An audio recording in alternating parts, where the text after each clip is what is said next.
Lumalakas ang bawat tibok, ang bawat pintig sa tuwing papasok sa dilim. Nanginginig, lumalakas ang bawat tibok, ang bawat pintig sa tuwing papasok sa dilim. Nanginginig sa pagkagat ng dilim,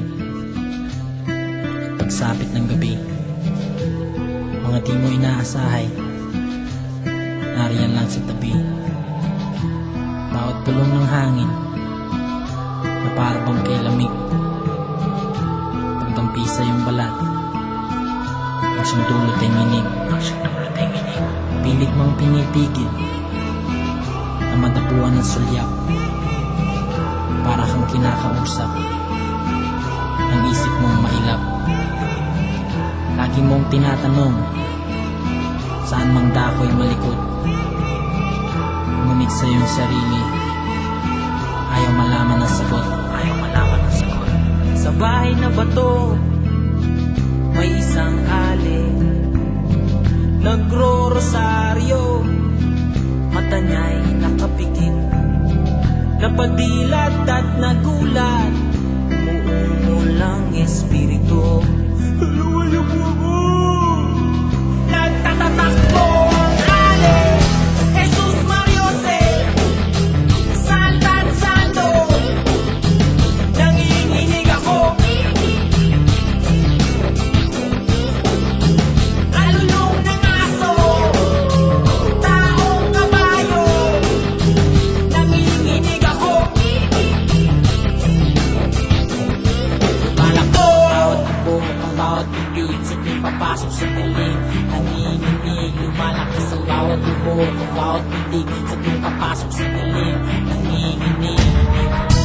Lalakad sa kalye ang isang lalaki, sa puno ng balete may tikbalang at duwende. Napadaan sa may sementeryo, kahit saan nagkalat ng maligno. Laman lupa, tikbalang engkanto, sari-saring mga misteryosong elemento. Jesus Mariose, Santan Santo. Nanginginig ako, alulong ng aso, taong kabayo. Nanginginig ako, sumama ka sa akin, subukan natin alamin ang mga bagay na di dapat talagang gawin na ngayon ng iba. Buksan ang mga pintuan na kay badan ng nakasara. Kaya mo tagalan na, kababalagan at ang takot na dala. Kapag ipinipigit ang mga mata, meron ka ba ang nagkamahan at tatanaw sa bawat sapak sa likod ni parang may gumagalaw. Baka manigaw, hindi naman ako kung saan ang daan mo pabalik. Binibilisan na ang bawat ako, pero bakit parang may naririnig? Dulot ay inig.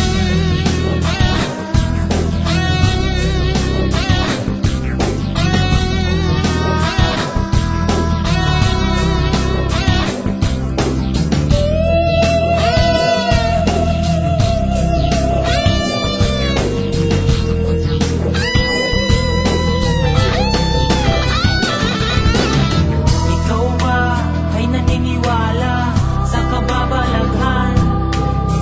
Handa ka bang mabigla at kilabutan? Ikaw ba ay naniniwala sa kababalaghan?